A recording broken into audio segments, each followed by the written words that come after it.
Hello, my name is Seth Waring. I'm the business manager at the Stabiliser Cattle Company. I'd like to thank you for the opportunity to present this part of the Net Zero workshop when we're looking at the role of genetics and management can play in reducing the beef supply chain carbon output. So before I get into the carbon side of things, I just want to give everybody a very brief overview of what a stabiliser animal is. It was developed in the 1970s by the USDA Meat Animal Research Center in Nebraska, and it came about through wanting to maximize hybrid vigor and selecting animals to deliver returns for farmers in the States. It's a four-way cross that is 50% native, 50% continental, and is designed to be the most efficient animal on the farm. We imported the first embryos in '99, and since then we've gone on to we've got about 12,000 recorded pedigree females in our pedigree database and just shy of 50,000 females on BCMS. We go from the south of Scotland up to the from the south of Cornwall all the way up to the north of Scotland, and we do so all across Europe as well. The thing that we've done in the last 20 years is every decision that we've made is to breed for efficiency. So we've made it that the animals are easier to look after, they're more sensible to look after, there's less work needed for the farmer, they reduce the time on farm, and they maximise the output of all people along supply chain, from the farmer through the processor and to the consumer. Now, when we've been doing that, we know that we've made a big impact in terms of bottom line and resource use, and deep down we also know that we would have an impact on the environmental side of things. But it wasn't until we tried putting some numbers on it that we realised that there's just no figures out there onto what management practice and genetics can deliver in terms of resource efficiency. So last year we had to carry out some work. We did so alongside Alltech ECO2. And it allowed us to adjust one management practice at a time in a suckler-based beef system to see what impact that would have on the carbon output. You can see that we tried to keep everything as consistent and similar as we could. It was a UK system, 100 cows, all spring calving, suckler from birth through to slaughter. They were housed during the winter, grazed during the summer. The slaughter weight and the age were kept the same. All the replacements were bred on the farm. We kept the same inputs of fuel, fertiliser, electricity and straw. And when we were looking at the two sets of data, we went to HDB, the stock take figures, and we used that for the average UK farmer, and we compared against what can be achieved with Stabiliser genetics and management practices. Now, we've got a lot of information on this slide. So over here, we've got what will happen is as we click through, this is the potential savings for each one of the management practices, and it's exactly the same up here. Down the bottom, we've got the pie chart of the emissions, and then on the bottom, on the left-hand side, we've got the average HDB figures, and on the right-hand side, we've got what can be achieved and when we're pushing for maximum efficiency. So straight up, when the first thing that we looked at was smaller cow size.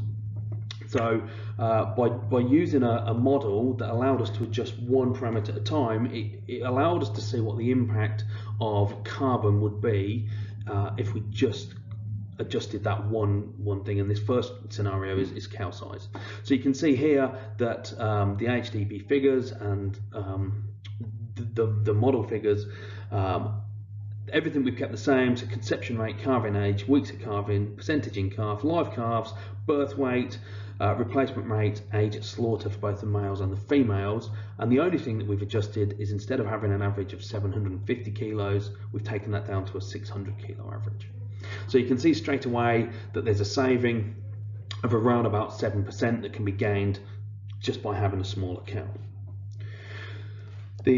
The next one we looked at was calving at 2, and so instead of having your first calf at 3, you're having a calf at 2. It means you need to keep the animals for less time, and you've got less animals running around on your farm that aren't producing things. Then you can see there's a smaller impact there. That's around about 4%.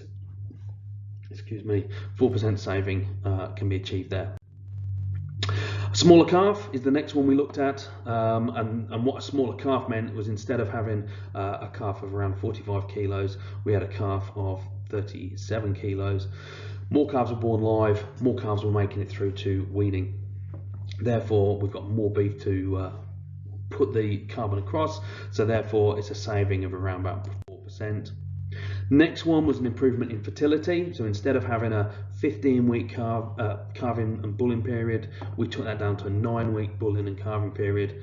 So therefore everything's a lot tighter. When it comes to sale time, we've got more animals that are further on, so there's more weight to be sold there. So that's a saving of around about 4.5%.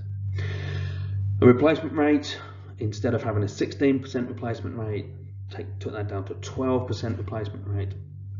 Allowed a small saving of around 2%. And the final thing on the cow front is all forage fed. So once a heifer gets to bulling age, she shouldn't need any concentrates. And what we found was that the average cow in the UK gets about 150 kilos of concentrates a year. If that is not necessarily, and you can do it all from forage, you can have a small saving of around 3.5% now. So when we're looking at the cow efficiencies, because obviously in a suckler situation, cows are a big part of the total emissions of it, then there are lots of small things that we can do, ranging from a 2% saving to a 7% saving, but by doing so focuses the improvement on making sure the cow gets in calf, maintains that calf, takes the calf through to a weaning age, and it does the same every year. So we've got not a lot of slack in the system. Now, the other half of the equation is obviously the output, and they're the young animals. Now, there's a number of things that you can do quite quickly on when we're looking at the young stock. And the first thing we did was just to look at the growth rates. So instead of slaughtering the females at 25 months and the males at 23 months, we took that down to 20 for the females and 18 for the males, maintaining the same carcass traits as before. By focusing on that, you can have a saving of around 10%. Now, if we took that to the extreme and we took the slaughter age as low as we can go, by doing the males, by not castrating them and slaughtering them as bulls instead of steers, you can take a further 5 months off of the finishing period, so you've got a bigger saving, and in this case it's around about 16%. Now, the final area to look at on the young stock is improved feed efficiency. Now, this is an area that is unique to the Stabiliser. We've done a lot of trial work in the last 10 years at our feed efficiency unit up in Yorkshire to say that we can now select genetics where animals grow at the same rate as the rest of the herd, but they're eating less feed to do that. Now, the saving that we've seen is around 12%. Over 3 generations, and if we can have 12% more efficient animals coming in, eating less grub to get to the same weight, there's a saving of about 7% there. So when we're looking at young stock, the gains can be quicker and they can be slightly bigger, and that makes sense because actually we're reducing time on the farm for those animals. Now, the really exciting bit is when you start stacking all of those on top of each other. So you get all the benefits of the females and the cow savings, and you get the benefits of the young stock savings as well. So when you do that, a lot of these numbers are changing, but you can see that it's a big saving of around about 30% if we're slaughtering those animals as steers. Take it to the extreme when we're slaughtering the males as bulls and we're slaughtering them at 13 months. You can see that the saving potential is even bigger, and that then goes on to about 40%. So when you've got all of the savings, the small little incremental savings stacked on one another, it can have a big overall impact into the output of those animals.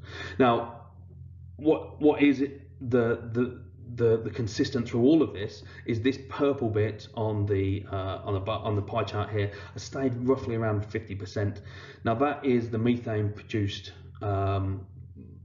primarily from the rumen through that breakdown of cellulose, fibre, and converting that into protein. The byproduct of that is methane, and with all of these scenarios, one of the big challenges when we're looking at beef carbon footprint is that methane.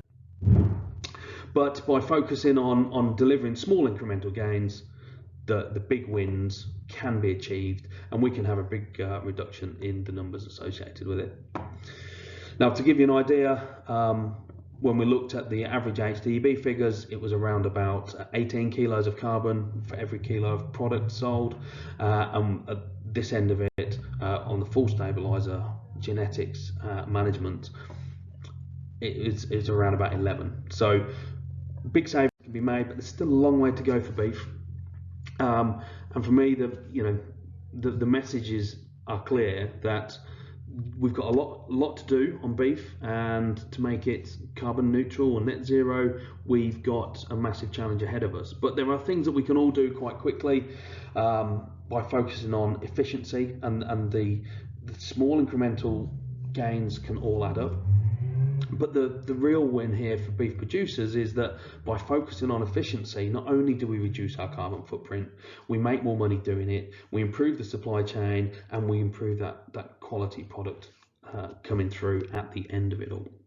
So thank you very much for your time, and I look forward to discussions with you all later.